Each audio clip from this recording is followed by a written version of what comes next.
guys, welcome back to my YouTube channel. Let me introduce myself.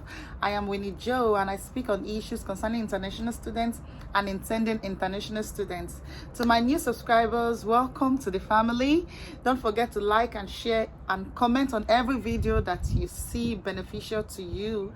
And also to my old subscribers, thank you so much for being with me. Okay, well, don't forget to follow me on Instagram and on Twitter, same name, I am Winnie Joe. The link is beneath this video description. And also for all your business inquiries and proposals, please send a mail to winniejoe21@gmail.com. Please, this email is strictly for business purposes, okay? And if you want to inquire about any of my services that I render, you can also send me a mail on this email, winniejoe21@gmail.com, or you can join the Telegram group and send me a DM, okay? So the link to the Telegram group is beneath this video description. And also, if you have any question or you need more enlightenment on any video I put up, just join the Telegram group.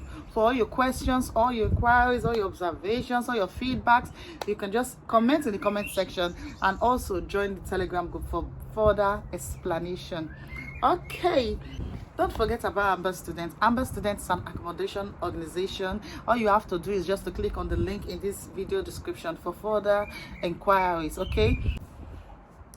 Well, this video is all about all you need to know about driving in the UK, the documents involved, owning your own cars, and so many other processes, okay? So I'm going to try to break down this process as good as I can, as fast as I can, and as well as I can. All right, so firstly, driving in the UK, it's a little bit trickish, but make sure that you are come into the country with your international driver's license. If you want to have your international driver license, make sure you go to the driver's licensing office in your own country. For Nigeria, for example, make sure you go to the Nigerian driver's license and they'll give you the original and authentic and international driver license that can be verified. Don't go and meet someone that will give you a fraudulent one and will cause issue for you in the UK. All right, so make sure that you go to the driver license and they will tell you what to do. And make sure the validity on your international driver license is actually long enough, at least 2 years. This will afford you more time to be able to learn about the driving here in the UK, to be able to get their UK full driver license, and to be able to do other things, okay, while you sort out your driving and your schooling and so many other things you need to sort out. So with your international driver license, you can actually drive in the UK. So make sure it has that 2 years long validity. So while you're still driving in the UK with your international driver license, you can now work on your UK's full driver license. Now there are some jobs that will tell you that they need you to have a UK's full driver license, like some care jobs. They need you to have a driver license. So as soon as you come into the country, I think you have, after about 6 months, you are allowed to actually apply for your provisional driver license. And to apply for your provisional driver license, you have to go to the UK website, www.gov.uk, and actually apply through that portal. All right, and when you apply for that provisional driver license, I think you have about 6 months or so to do your theory test. After your theory test, then you do your practical test. Now, this is the thing. For you to be able to cash up faster in driving in the UK, it is advisable you actually buy your own car, because going to driving school here, it's actually a huge amount of money. I think the law, if you don't know how to drive at all and you don't have an international driver license, the law tells you that you need to attend at least 25 classes, and each of those classes like £100 ish, okay? So you can see how expensive it is. So even if you know how to drive from your own country, I think it's even better if you know how to drive from your own country, because if you are learning afresh, it is very expensive. It's going to be a very expensive stuff. Now, if you know how to drive from your own country and you come into the UK, with your international driver license, you can actually buy a car, a very cheap car, and be using it for the while, for your job runs, your school runs, and can use it to even apply for jobs and all of that. So before the international driver license expires, it will afford you time to actually get on your provisional driver license, do your theory test, and then do your practical test. In fact, passing your practical test will even be more easier because you're already getting used to the road. And if you have an international driver license, you don't need to attend classes again. You can just go on UKVI website and so you just go on the UK website and just apply for your theory test and apply for your practical test straight up. But you can only apply for this test when you've already applied for your provisional driver's license. Now, if you don't do your international driver license before you come into the UK, you just have to pass through the process. Make sure you do your provisional driver license, and then you attend some classes for theory and then for practical. All right. Well, there are some countries that they don't need to do this because the way of driving in the UK is the same as in their countries. So that's another game ball. All right, so they don't need to even do the they only just need to have the international driver license. They don't need to do all these tests and all of that. And these countries are listed on the UK website. Okay, countries that are eligible for this. Well, driving in the UK as an international student, it's a very, very nice thing. It's a good idea, especially when you're an international student with dependents. Now, how do you get cheap cars to use in the UK? Well, you can actually get cheap cars from there are a lot of stores that sells cheap cars from your online, like your Facebook market, and you can walk into some stores and you'll be able to get cars as cheap as £600. Like £600 is a very, very cheap amount to get a car, a good, well-working car, manual, actually manual. But I think the automatic cars are more expensive. Getting an automatic car is really, really, really expensive. Okay, and I think automatic cars are from a particular year upwards. So if you know how to drive a manual car, then you should actually get a cheap car, start up with that and all of that. So the cost and expenses associated with buying and owning your own personal car. First of all, you need to pay tax on the car.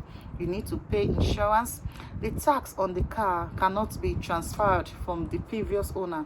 So by the moment you buy the car, you need to change your name on the particulars of the car and including the tax from the UK website. Okay, and then they will tax it for the year. You can choose to pay monthly, you can choose to pay every 6 months or yearly. So there are different payment options for you. And then for the insurance, there are cheap insurance that you could just buy. Okay, normally depending on the plan you buy, they could come and put a tracker in your car, or you just come and put a speed timer or something in your vehicle. So it all depends on the plan you actually choose. So for your insurance, you can get insurance for as low as £80 per month. Okay, and it's really, really low. Okay, so depends on the value of the car and so many other things. They'll be able to calculate your premium and whatever fees you have to pay. So these two fees are important: your tax and your insurance. Now, if the car does not have MOT is just like roadworthiness, making sure that everything in the car is intact to be driven on the road. Okay, so if the car does not have an MOT, you need to take the car for an MOT, and the MOT is only valid for 1 year, including the insurance and the tax. Also, it's also valid for just 1 year.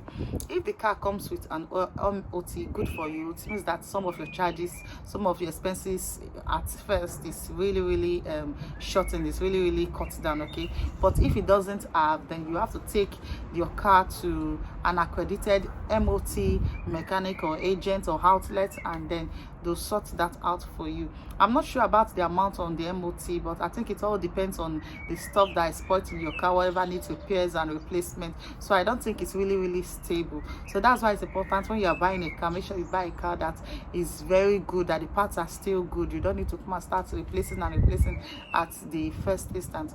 Although people know how to use cars very well. Yeah, it's not like in my home country that, batter and accidents and all of that. No. So I think their cars are really, really new. Even you see old cars that are still looking new and looking fine. Interior and exterior is still looking okay. The engine is still looking very good. You understand? So It's that simple. Now, you as an international student with dependents, having children, like family of 5, family of 6, it's really a great idea that you actually have a vehicle to help you around. So it is advisable to actually get your international driver license before you arrive in the UK, a valid international driver's license. Well, I think I've been able to answer all of the questions concerning that. Right now in the UK, they have a lot of backlog on driving schools. So if you know you don't know how to drive at all before, don't even stress yourself with learning how to drive in your home country. Just come here and learn to drive afresh, because if you go and learn to drive in your home country and you instantly and you come in here, the thing will confuse you. It's in fact a very different ball game. All right, so it's that easy. You don't even need to learn how to drive at all. Just come here and learn how to drive. The only thing is that it is capital intensive and there's a lot of backlog. So the earlier you book in for your driving classes, the better for you and all of that. So that's all. List of places you can actually get cheap vehicles. You can get on Facebook Market, on Gumtree. You will have this website for cars, okay, that are strictly for cars. A lot of them, even outlets, okay, you'll be able to get them. And if you have a permanent job, you can able to get a car whereby you just be paying little by little. You don't even need to pay once if you have the right documents that they need, which includes your credit history and so much more. So I think within that first 6 months, all you need to do is to start building your credit history, making sure that you pay your bills on time, making sure everything is all right and correct, and then you register for your for elections, so your credit score will be higher and all of that. So this could qualify you for bit by bit payment, monthly payment for your car. So if you are getting a good car, maybe you want to get a car for like £2,000 or £3,000, I think there are payment plans that could work for you depending on how your financial position is and how well you're good in paying your debts. Okay, so that's practically all there is. Thank you for watching. Don't forget to like, share and subscribe, and don't forget to join the Telegram group. And if you have any business inquiries, as I said earlier, make sure you send an email to winniejo21@gmail.com. And don't forget to follow me on Instagram and on Twitter. Ask me your questions in the comment section. I'll be all there to answer. Thank you for watching. Bye.